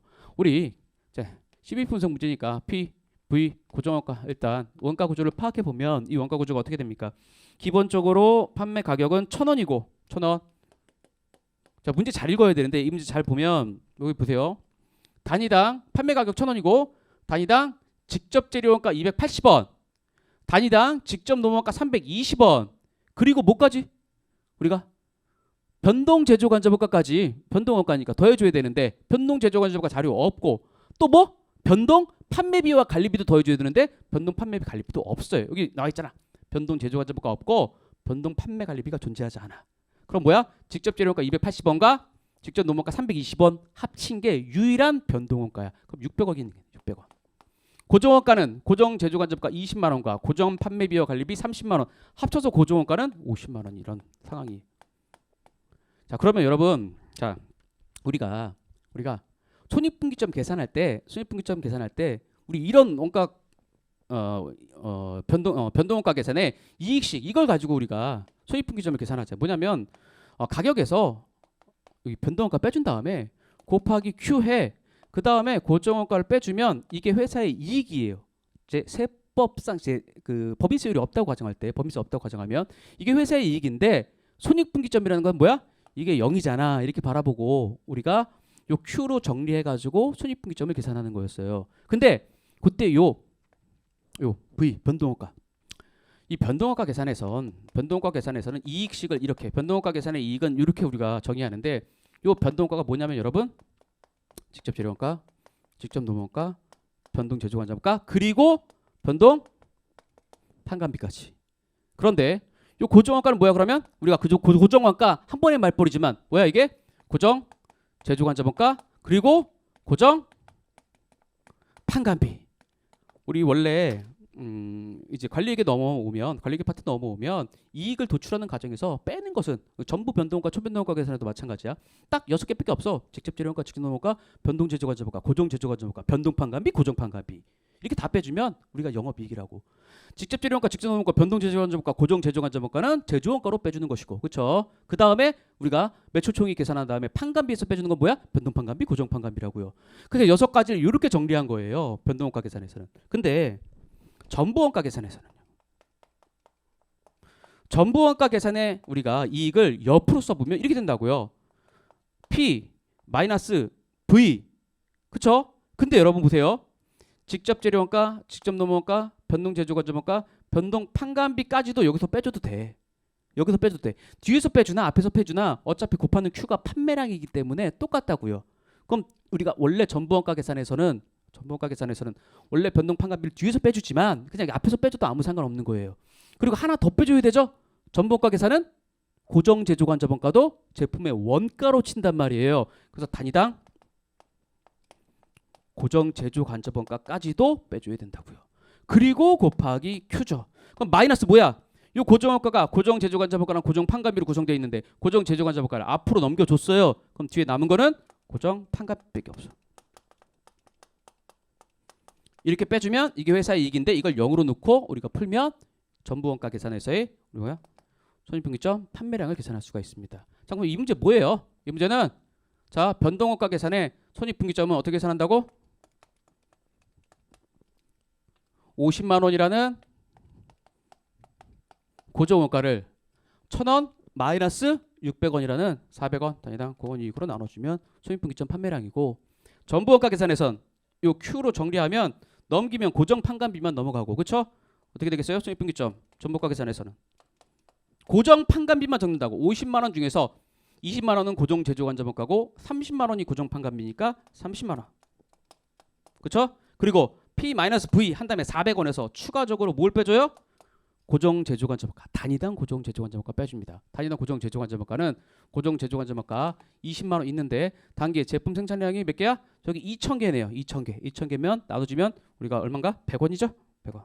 추가로 빼주면 이렇게 해서 계산해주면 전부원가 계산에 손익분기점 판매량이 나오는 거죠. 그래서 원래 이렇게 정리된 이식보다 항상 더 중요한 것은 변동원가 계산에 우리가 이익은 이렇게 계산하는 것이다. 근데 여기에서 착안해서 우리가 전부원가 계산의 이익식을 옆으로 써보면 아, 이렇게 쓸 수 있겠구나 라고 생각을 하고 있어야 되고, 요 식을 응용해서 푸는 게 훨씬 더 좋습니다. 사실은 바로 이걸 외우는 것보다는. 그래서 40번 문제도 뭐 아주 어려운 문제는 아니었어. 왜냐면 우리 12p 분석할 때 확장된 12p 분석에서 전부원가 계산의 12p 분석 정도까지는 우리가 당연히 공부하는 거잖아요. 당연히 공부하는 거여서 그렇게 어려운 문제는 아니었습니다. 자, 여기까지 해서 문제 다 풀어봤습니다. 감사합니다.